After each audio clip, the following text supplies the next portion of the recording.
नमस्कार। खेत खजाना में आपका स्वागत है। आज 28 अगस्त है और दिन है सोमवार। आज सरसों बाजार में दो तरफा व्यापार हुआ है। कहीं बाजार बढ़ा है और कहीं बाजार घटा भी है, लेकिन घटा कम है और बढ़ा ज्यादा है। इस पर विस्तार से बात करें उससे पहले आपसे विनम्र निवेदन, आप इस चैनल को सब्सक्राइब कर लीजिए और सब्सक्राइब करने के साथ साथ बेल आइकन को जरूर प्रेस कीजिए ताकि वीडियो अपलोड होते ही सबसे पहले आप तक पहुंचे। और आज के वीडियो में एक छोटा सा ये समझिए कि एक योजना, एक प्लान आपको बताएंगे जिसमें आप भी पार्टिसिपेट कर सकते हैं और आप हमारे डेली बुलेटिन के हिस्सेदार बन सकते हैं, वो भी बिना किसी भुगतान किए, बिना कोई खर्च किए। लेकिन सबसे पहले बात करते हैं सरसों की। सरसों, जैसा मैंने आपको कल रविवार के वीडियो में बताया था कि अगर केएलसी में सुधार हुआ तो बाजार 25-50 रुपए बढ़ना चाहिए। हालांकि केएलसी स्टेबल सी सुबह से काम कर रही है, लेकिन नेगेटिव है और नेगेटिव खुलने से बाजार में थोड़ा सा दबाव है और सरसों का बाजार जितनी उम्मीद थी उतना सुधार के साथ नहीं खुला। लेकिन जो दिल्ली और चरखी दादरी लाइन है वहां पर बाजार 50 रुपए बढ़ करके खुला है। भरतपुर का बाजार भी 15-16 रुपए तेज खुला है और जो दूसरे आपका जैसे जयपुर बाजार है, जयपुर में स्टेबिलिटी है, बिल्कुल कोई परिवर्तन नहीं है, भाव वहीं के वहीं है। सलोनी जैसे प्लांट ने भी बाजार सुबह स्टेबल खोला था, जो जो क्लोजिंग दिया था शनिवार को उसी भाव पर बाजार खुला था, लेकिन थोड़ी देर के बाद में बाजार 25 रुपए कमजोर हो गया। इंटरनेशनल मार्केट थोड़ा सपोर्ट कम कर रही है, हालांकि सोया कम्प्लेक्स के अंदर तेजी है, लेकिन जो पाम का जो मामला है, पाम के अंदर अभी कमजोरी है और पाम के कमजोरी के कारण से जो केएलसी है वो थोड़ा सा डाउन चल रहा है, जिससे बाजार में थोड़ी सी दबाव दिखाई दे रहा है। लेकिन यहां से एक बात तय है कि बाजार गिरावट की स्थिति में नहीं है, बाजार अब और ज्यादा गिरने की स्थिति में नहीं है। सरसों के अंदर भले ही बहुत बड़ी तेजी आने की संभावना ना हो, लेकिन बाजार यहां से सुधरने की तरफ बढ़ सकता है। 25-50 रुपए ये सप्ताह जो है, लगता है कि बाजार जरूर 6,000 रुपए का जो भाव है जयपुर का, उसके स्तर को जरूर पार कर सकता है। क्योंकि अब जैसा मैंने आपको कई बार पहले भी बताया है कि इसी सप्ताह से रक्षाबंधन आ रहा है। रक्षाबंधन से ही जो त्योहारी सीजन है वो शुरू होने जा रहा है और कुछ ना कुछ तेल की मांग निकलनी चाहिए। तेल का जो मामला है वो थोड़ा सुधरना चाहिए।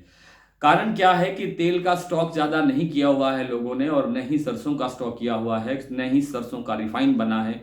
सरसों का स्टॉक न होने से, सरसों का तेल का स्टॉक न होने से अब जो त्योहारी मांग निकलनी है उसमें थोड़ी बहुत खरीदारी बढ़नी चाहिए, खरीदारी निकलनी चाहिए। और खरीदारी करने में कोई बुराई भी नहीं है, बाजार आगे और सुधार होगा और बाजार आगे प्रॉफिट दे सकता है।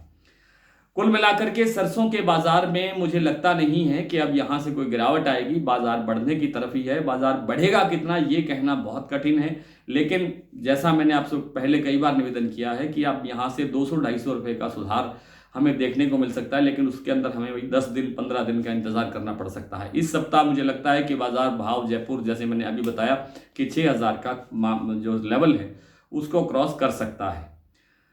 नरमा कपास का बाजार भी कई साथियों ने पूछा है कि नरमा कपास के बाजार के बारे में बताइए। नरमा कपास के बाजार में अब तेजी की संभावना नहीं है और जो नई फसल है उसकी धीरे धीरे आवक बढ़ रही है। जो नया नरमा आ रहा है उत्तर भारत की मंडियों के अंदर, उसके जो भाव हैं वो 6700 से लेकर के 6900 रुपये तक चल रहे हैं, यानी 7,000 से बाजार नीचे नीचे है। और जो पुराना नरमा है वो 7,000 या 7100 के दायरे के अंदर, 7,000-7100 के बीच में ही भाव दिखाई दे रहे हैं। इससे ज्यादा भाव बढ़ने की संभावना फिलहाल कम है। अल नीनो क्या करता है, बरसातें कमजोर है, अभी भी फसल को जरूरत है, सारी सारी तरह की फसलों को जरूरत है, लेकिन आगे होता क्या है, फसलों पर बरसात की स्थिति क्या रहती है। जैसा संभावना ज्यादा यही है कि बरसात अब नहीं होगी, सितंबर में भी नहीं होगी, तो स्थिति ज़्यादा खतरनाक हो सकती है। और सारी जिन्सों के बारे में, चाहे वो चावल है, चाहे वो गेहूं है, चाहे वो मूंग है, चाहे वो उड़द है, चाहे वो अरहर है, चाहे मसूर है, या चाहे आपका कपास है, या कोई और दूसरी जिन्स है, उसके अंदर भी आपको तेजी देखने को मिल सकती है।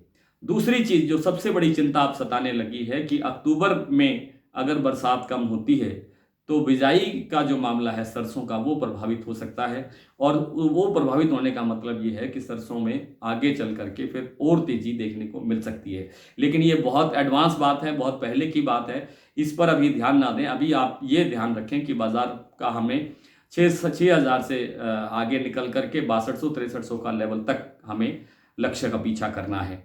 दूसरी चीज़ ये है कि आज एक योजना आपके लिए ये है कि आज से एक सप्ताह तक जो आप जो दर्शक हैं, आप सभी सम्मानित दर्शक हैं और आप सबके स्नेह ने, आप सबके प्यार और आशीर्वाद ने ही हमें यहाँ तक पहुँचाया है। आज हमारा परिवार, जो दर्शक परिवार है, वो 64,000 से आगे चल रहा है। 64,000 से ज़्यादा हमारे सब्सक्राइबर हो गए हैं।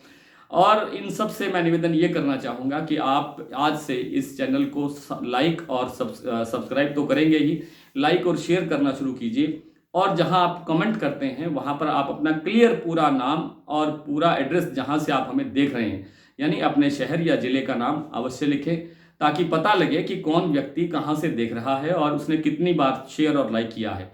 हालांकि हमारी जो टेक्निकल टीम है वो उसका अपना विश्लेषण करेगी और एक सप्ताह के अंदर जिसके सबसे ज़्यादा लाइक्स और शेयर होंगे उनको हम 100 लोगों की एक लिस्ट में से 3 या 5 लोगों का चयन करेंगे, जिनको हमारे डेली बुलेटिन का 3 महीने की सदस्यता टॉप 1 के लिए, 2 महीने की सदस्यता सेकंड के लिए और 1 महीने की सदस्यता फ्री सदस्यता कह रहा हूँ, ये आपको मिलेगी तीसरे विजेता के लिए।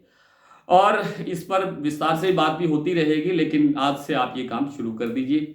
इससे पहले कि मैं आपको आज के मंडियों के भाव बताऊं, आपसे दोबारा निवेदन है कि आप लाइक और शेयर करके अपने कमेंट के अंदर अपना नाम और अपना शहर का नाम या अपने ज़िले का नाम अवश्य लिखें। ये जानकारी आप हमें हमारे व्हाट्सएप पे भी दे सकते हैं, जिसमें आप अपना नाम पता लिख सकते हैं कि हमने इतनी बार आपके इस वीडियो को शेयर किया है और लाइक किया है।